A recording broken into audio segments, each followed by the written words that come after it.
ಮೆಹಂದಿ ಎಲ್ಲ ಕಲರ್ ಬರಬೇಕಂದ್ರೆ ನಾನೇನು ಮಾಡ್ತೀನಿ ಅಂದರೆ, ಹಾಯ್ ಹಲೋ ನಮಸ್ತೆ, ಯೋಗಿತಾ ಗೀತಾ ಬ್ಲಾಗ್ಸ್ಗೆ ಸ್ವಾಗತ. ಎಲ್ಲರೂ ಹೇಗಿದ್ದೀರಾ? ನೀವೆಲ್ಲರೂ ಚೆನ್ನಾಗಿದ್ದೀರಾ ಅಂತ ನಾನು ಅಂದ್ಕೊಂಡಿದ್ದೀನಿ.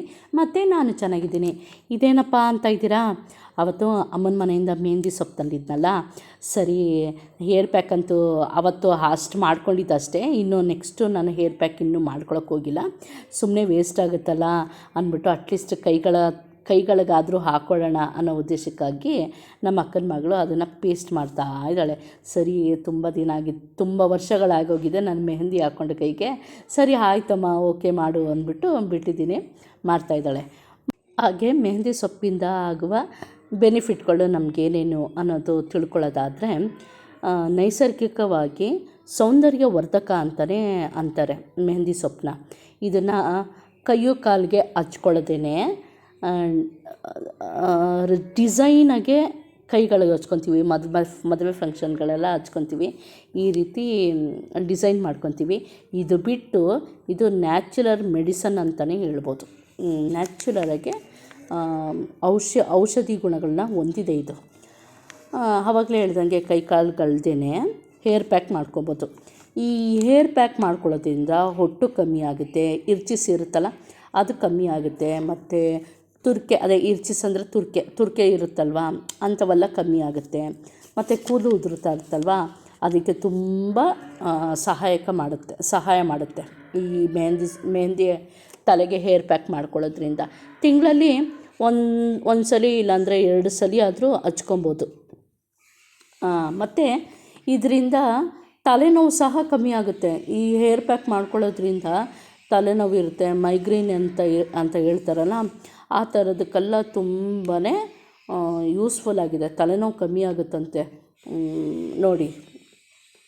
ಮತ್ತು ಎಣ್ಣೆ ಕಾಯಿಸ್ತೀವಲ್ಲ, ಅಂದರೆ ತಲೆ ಕೂದಲಿಗೆ ಹಚ್ಚೋಕ್ಕೆ ಆಯಿಲು ನಾವು ಮಾಡ್ತೀವಲ್ಲ, ಅದಕ್ಕೆ ಒಂದು ಸ್ವಲ್ಪ ಮೆಹಂದಿ ಸೊಪ್ಪು ಹಾಕಿದ್ರೆ ತುಂಬ ಒಳ್ಳೆಯದು. ತಲೆಗೆ ಅದೇ ಗೊತ್ತಲ್ಲ, ಹೇರ್ ಪ್ಯಾಕ್ ಹಾಕ್ಕೊಂಡ್ರು ಅಷ್ಟೇ, ಆಯಿಲ್ ಡೈರೆಕ್ಟಾಗಿ ಆಯಿಲಿಗೆ ಮಿಕ್ಸ್ ಆದರೂ ಒಳ್ಳೆಯದೇ.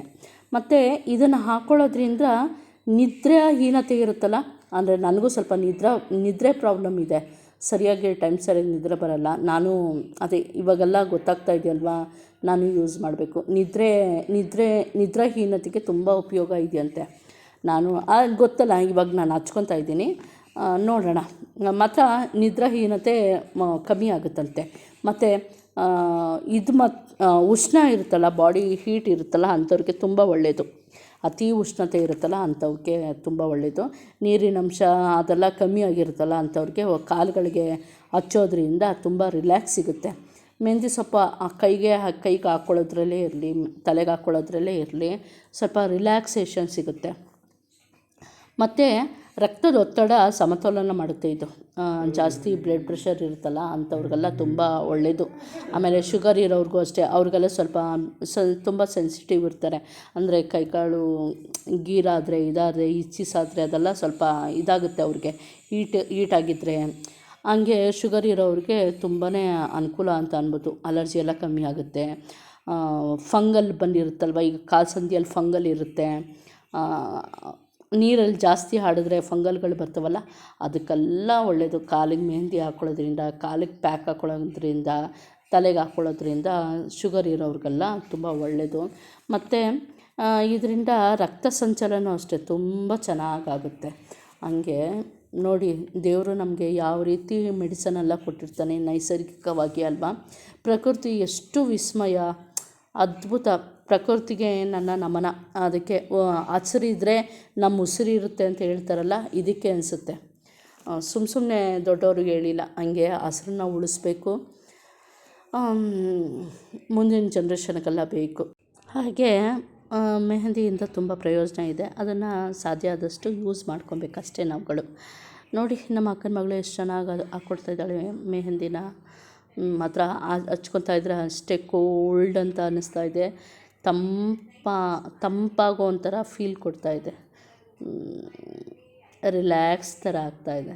ಚೆನ್ನಾಗಿ ನಿದ್ದೆನೇ ಬಂದುಬಿಟ್ಟಿತ್ತು ಹೇಳ್ಬೇಕಂದ್ರೆ. ಮೆಹಂದಿ ಎಲ್ಲ ಹಾಕ್ಕೊಂಡ್ಮೇಲೆ ಹಂಗೆ ಟಿ ವಿ ನೋಡ್ತಾ ಇದ್ದೆ, ಹಾಗೆ ನಿದ್ದೆ ಬಂದುಬಿಡೋದು. ಅಯ್ಯಪ್ಪ ಶಿವನೇ, ಇದೇನಪ್ಪ ಅಂತ ಅಂದ್ಕೊಂಡೆ. ಅಯ್ಯೋ ದೇವ್ರೆ.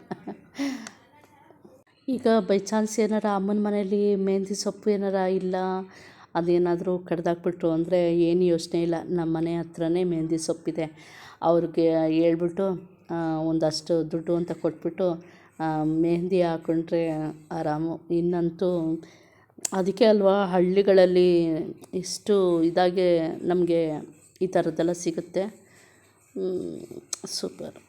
ಮೆಹಂದಿ ಸೊಪ್ಪಿದೆ ಊರ ಕಡೆ, ಮತ್ತು ಚೇಪೆಕಾಯಿ ಎಲೆ ಇದೆ, ಎಲ್ಲ ಸಿಗ್ತಾ ಇದೆ. ಇದನ್ನೆಲ್ಲ ಚೆನ್ನಾಗೆ ಯೂಸ್ ಮಾಡ್ಕೊಬೇಕು. ಇನ್ನಂತೂ ನಾನು ಬಿಡೋದಿಲ್ಲ, ಇನ್ನು ಯೂಸ್ ಮಾಡ್ಕೊತೀನಿ. ಅಲ್ಲಾದರೆ ಏನೂ ಸಿಗ್ತಾ ಇರಲಿಲ್ಲ. ಈಗ ಖುಷಿಯಾಗಿದೆ ಒಟ್ಟಿನಲ್ಲಿ. ನೋಡಿ ಎಷ್ಟು ಚೆನ್ನಾಗಿ ಹಾಕಿದ್ದಾಳೆ, ಸೂಪರ್. ಚೆಂದ ಇದೆ. ಕಮೆಂಟ್ ಮಾಡಿ ನೋಡೋಣ. ಹಾಕ್ಕೊಂಡಿದ್ದಾಳೆ ಮತ್ತು ನನಗೆ ಹಾಕ್ಕೊಟ್ಟಿದ್ಲು ನೋಡಿ, ನನಗೆ ಹಿಂಗೆ ಹಾಕ್ಕೊಟ್ಟಿದ್ಲು. ಎಲ್ಲ ಡ್ರೈ ಆಯಿತು, ಎಲ್ಲ ಬಿಚ್ಚಾಕಿದ್ಲು ಅವಳೇನೆ, ಎಲ್ಲ ತೆಗ್ದಾಕಿದ್ಲು. ಈಗ ಈ ಮೆಹಂದಿ ಎಲ್ಲ ಕಲರ್ ಬರಬೇಕಂದ್ರೆ ನಾನೇನು ಮಾಡ್ತೀನಿ ಅಂದರೆ ಅಮೃತಾಜನ್ ಇದೆಯಲ್ಲ, ಅಮೃತಾಜನ್ ತಗೊಂಡು ನೋಡಿ, ಇಷ್ಟು ತಗೊಂಡು ಇದಕ್ಕೆಲ್ಲ ಅಪ್ಲೈ ಮಾಡ್ಕೊತೀನಿ. ನೋಡಿ ಕಲರು ಮೊದಲಕ್ಕೂ ಇವಾಗ ಎಷ್ಟು ವ್ಯತ್ಯಾಸ ಇದೆ ನೋಡಿ. ಹಿಂಗೆ ತಗೊಂಡು ಫುಲ್ಲ ಹಾಕ್ಕೊತೀನಿ, ಹಿಂಗೆ ಹಾಕ್ಕೊತೀನಿ.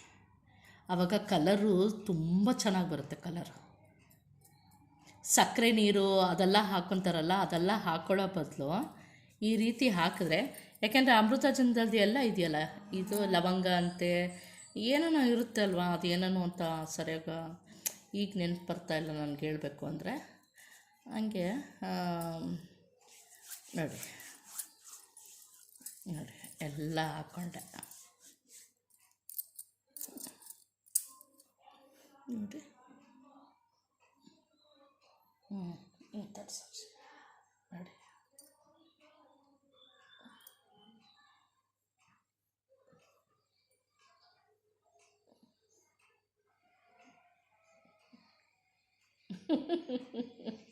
ನೋಡಿ ಕಲರ್ ಇವಾಗ 1 ಅವರ್ ಬಿಟ್ಬಿಡ್ತು ಅಂದರೆ ತುಂಬ ಚೆನ್ನಾಗಿ ಕಲರ್ ಬರುತ್ತೆ. ನೋಡಿ ಎಲ್ಲದಕ್ಕೂ ಅಪ್ಲೈ ಮಾಡಿದ್ದೀನಿ ನೋಡಿ. ನೋಡಿ ಮೊದಲಕ್ಕೂ ಇವಾಗೂ ವ್ಯತ್ಯಾಸ. ಈ ವಿಡಿಯೋ ನನ್ನ ತೋರಿಸ್ಬೇಡ. ಈ ವಿಡಿಯೋ ನಿಮಗೆ ಇಷ್ಟ ಆದಲ್ಲಿ ಲೈಕ್ ಮಾಡಿ, ಕಮೆಂಟ್ ಮಾಡಿ, ಮತ್ತು ಶೇರ್ ಮಾಡಿ, ಹಾಗೆ ಸಬ್ಸ್ಕ್ರೈಬ್ ಕೂಡ ಮಾಡಿ. ಅರ್ಥ ಆಯ್ತಾ? Okay, thank you so much ಇಲ್ಲಿವರೆಗೂ ನನ್ನ ವಿಡಿಯೋ ನೋಡಿದ್ದಕ್ಕೆ.